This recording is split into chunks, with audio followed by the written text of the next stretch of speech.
How did the Prophet ﷺ meet Khadijah? How did this come about? Now, it so happened that Khadijah's older sister had a flock. She had a herd of camels. And her older sister hired the Prophet Muhammad ﷺ to take their flock out and to graze them outside of Mecca. And she hired two people. We don't have the name of the other person. The Prophet ﷺ and another young man. After the Prophet ﷺ had finished the grazing, they had to go back into town in order to collect their wages. So the young man that was with the Prophet ﷺ, and at this age the Prophet ﷺ is probably 23, 24 years old, the young man that was with him said, now that we're done, come let's go and ask our wages from Khadijah's sister. So the Prophet ﷺ said, why don't you go on my behalf, because I am too shy to go, because she's a woman. So the person came to Khadijah's sister, and it so happened that Khadijah was in her house at that time. And he asked for his wages. Khadijah said, where is Muhammad? He also has earned half of the wage. Where is Muhammad?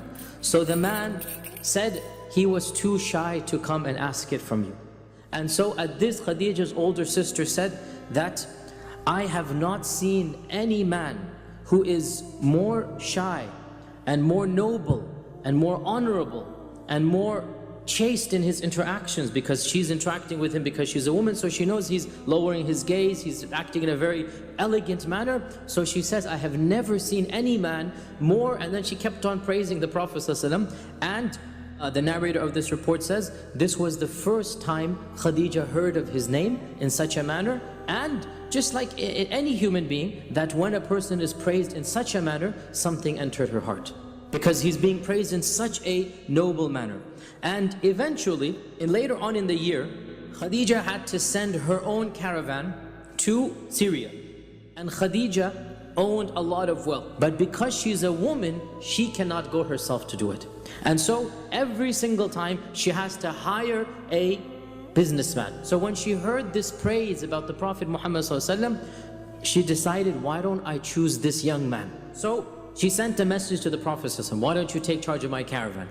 The Prophet ﷺ went to Abu Talib and said, oh my uncle, Khadijah has sent me such and such an offer, what do you think? And so Abu Talib basically said that, oh my nephew, Khadijah is well known to be the richest woman, and this is definitely much better than the job that you're doing now. You're going to get inshallah good sustenance. Allah has blessed you with this opportunity. Do not say no to her. And so the Prophet ﷺ said yes, and Khadijah sent one of her servants along as well to him, and the Prophet ﷺ took the caravan to the city of Busra.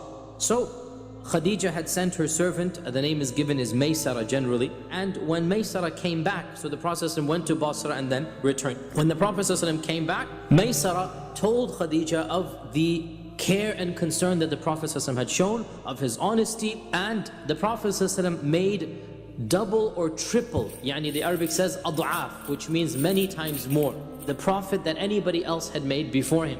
This is now increasing the emotions that Khadijah has. There's nothing wrong at all with her now having a desire to marry the Prophet Muhammad ﷺ. And subhanAllah, what lady would not have desired to marry the Prophet Muhammad ﷺ?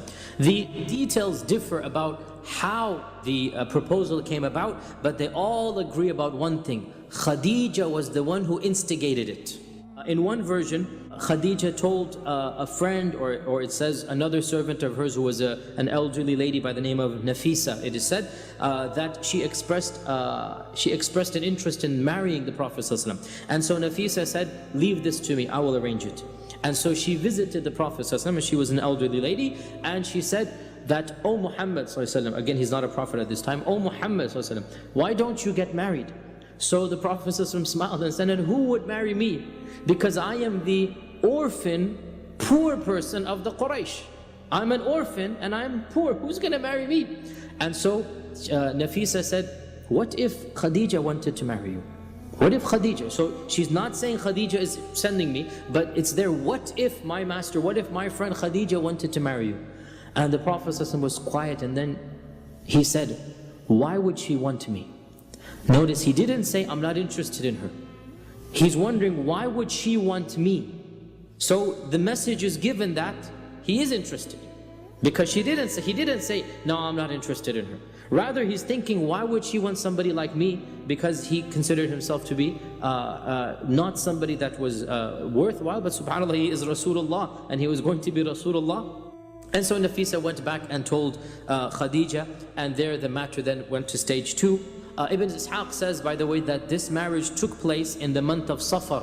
In the month of Safar, 3 months after he returned from Basra.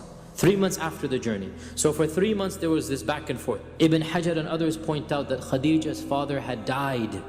That her uncle Amr ibn Asad became her wali, and Abu Talib came with the Prophet ﷺ, and Abu Talib performed the khutbah. He performed the sermon, and the sermon is recorded in one of the early books, that Abu Talib began by praising Allah subhanahu wa ta'ala, and then talking about the lineage of the Quraysh. That's what they always talked about, that we are the noble descendants of Ibrahim and Ismail, that Allah has blessed us with this, and that of the blessings we have is that we are the caretakers of the Kaaba, and Allah has blessed us to be the people of Mecca. And my nephew, the Prophet Muhammad ﷺ, my nephew is the one who is no comparison with any other young man in all of Mecca, in his manners and his nobility and his lineage. And he has proposed to your noble lady, Al-Karima, your noble daughter, your noble lady, Khadijah, with a mahr of 12 uqiyya wa nishan. Uqiyya is a nugget of silver. So 12 nuggets of silver with a little bit of coins of silver as well. And so he gave the khutbah. At this, Amr, Khadijah's uncle, stood up and said, this is a young man who cannot be refused. We accept the proposal. The blessings of Khadijah are simply too numerous to mention. She was the first to believe in the Prophet ﷺ. She comforted him as soon as the revelation began. She was the one who thought, let's take him to Waraqa ibn Nawfal. Let's take him to somebody who knows what's going on and ask what is happening. She was the only one whom Jibreel would come in the household of Khadijah. He would not enter any other household, any other wife's house. Any other wife's house he would not enter later on. Aisha, Salama, no one. He only entered the house of Khadijah. And Jibreel told the Prophet ﷺ, once when the Prophet ﷺ was sitting in Mecca, the Prophet ﷺ said to Khadijah that, oh Khadijah, here is Jibreel. Because Jibreel would enter and Khadijah was in the house, the only wife he would enter. Here is Jibreel, and he is sending Allah's salam upon you, subhanallah. He is sending Allah's salam upon you, and He is giving you the glad tidings of a house in Jannah where there's not going to be any noise and any struggling. You will have peace in that household. And so Khadijah responded that, Inna Allah huwa as-salam. Allah is as-salam.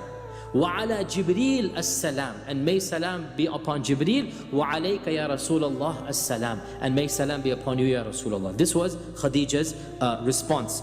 We had already said that Khadijah had been married twice before. From her first marriage, she had a son named Hala. Hala accepted Islam eventually and lived a noble life with the Prophet Muhammad sallallahu alaihi wasallam.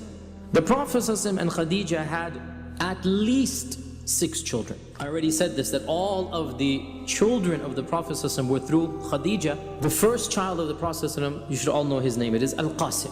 It is said that Al-Qasim had reached the age where the boys could ride on the camel, 6, 7, 8 years old, and then he passed away.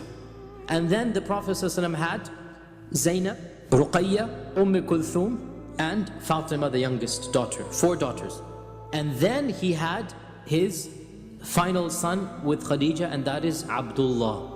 And Abdullah died in infancy without even in Islam. He was born after the Wahi and he died in Islam. Of course, the 4 daughters, all of them lived to maturity, all of them married, and the 3 of them died in his own lifetime. So he ﷺ buried his own daughters with his hands. The 3 daughters he buried with his own hands. Only Fatima outlived him. And then of course he has Ibrahim. Now Ibrahim, by the way, was not born of his wife, it was born of his maidservant, his Amma.